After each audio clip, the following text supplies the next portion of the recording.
Hello and welcome to the Screensavers. I'm Patrick Norton. And I'm Leo Laporte. Thank you so much for joining us. This is a great show. The show where we're going to talk about the coolest, latest, greatest stuff, answer your questions. And we want to, I kind of feel bad, but I want to say hi to Brian.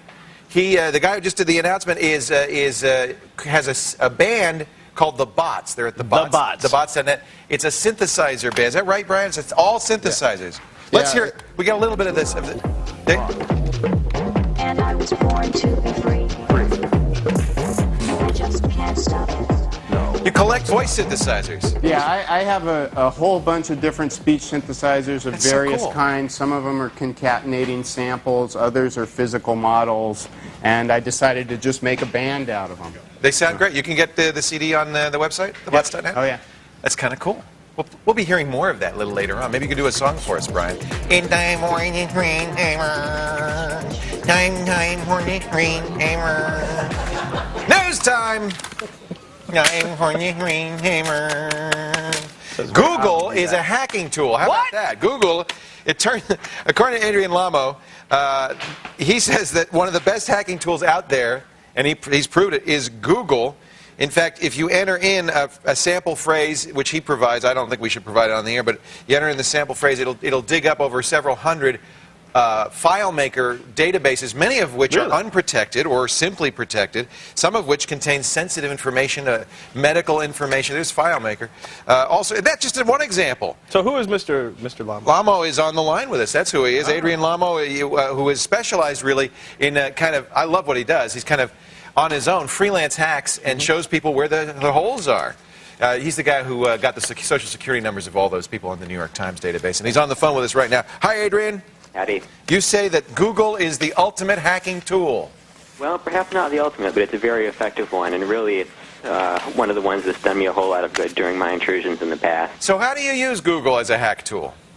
Well, it varies by implementation, but in this case, there was just a common string that showed up in FileMaker databases that were shared on the web, and since Google amalgamates so much information in one place, just one quick search identified more servers than you could have ever found scanning manually with some sort of port scanner to look for them. It's doing its job as a search engine. It really isn't Google's fault, I guess. It's the people who leave these FileMaker databases online unprotected, right? Anytime that you have anything that amalgamates information in that way, it leaves itself open to an application like that, anything that centralizes information. What kind of stuff did you find on these FileMaker databases? Well, one of the more relevant ones was a database of patient medical records for apparently a neurosurgery center of some sort, and that was the one that stuck out the most in my mind because there really should be a pretty wide divide between your medical records and Google. Yeah. The two should never touch. Never touch. Don't touch.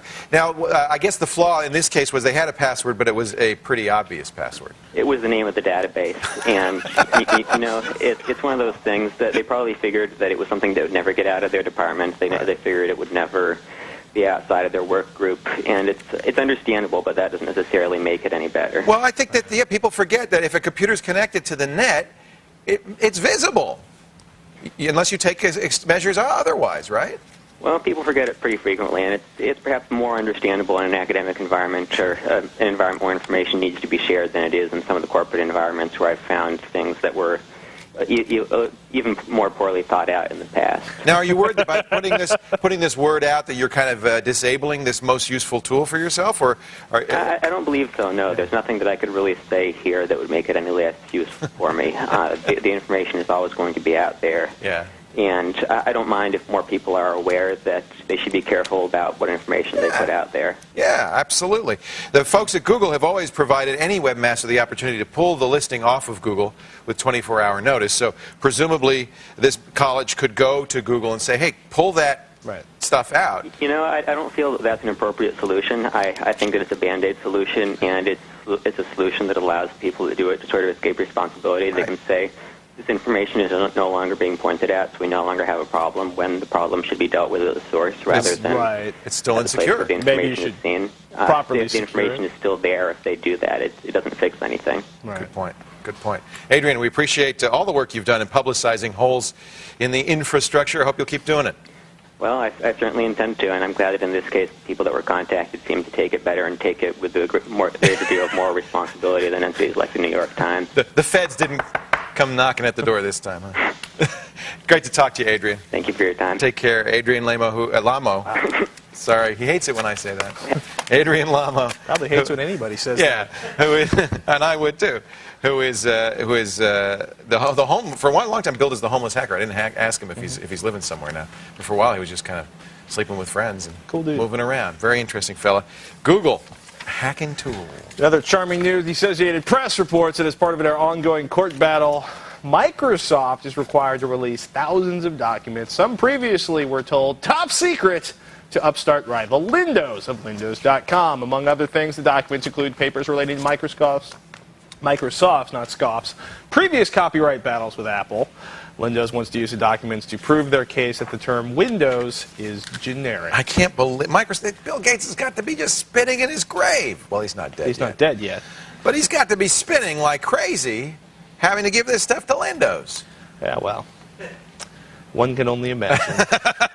I don't know. It does bring us to our question of the day. Salon magazine columnist recently took on the question of Windows versus Lindows and contemplating the point of using Windows when new versions of Linux both looked and acted the same, were easy to install. Except that it doesn't. It's not quite Windows. And I think the Salon guy missed the point there. Yeah, I think the Salon guy. Okay. But our question is really why more people don't use Linux. Yeah. Or BSD. Or BSD. Why not? Why don't you use a Unix? Is it bad marketing on the part of the Linux folks? Linux is doing a good job marketing anyway. Too hard to use? Too lazy to switch? You owe Bill Gates too much money? Why? Yeah, well, Linux is doing such a good job, they can get people to pay $100 a year for a free to resubscribe to continue, for a free operating system. That's good marketing. Yeah, it's brilliant marketing. Go to thescreensavers.com, cast your vote. You can also talk back if you have other reasons why you don't use Linux, or if you use Linux, you can tell the world why they ought to too. Hey, folks, don't go anywhere. You're going to miss Patrick taking a ride with the Blue Angels. Yeah, that day is finally coming. I cannot wait to see this. And after the break, here's a peek at something that rivals DVD quality. That's the bad. There's the good. Blurring the lines once again when the Screensavers continues.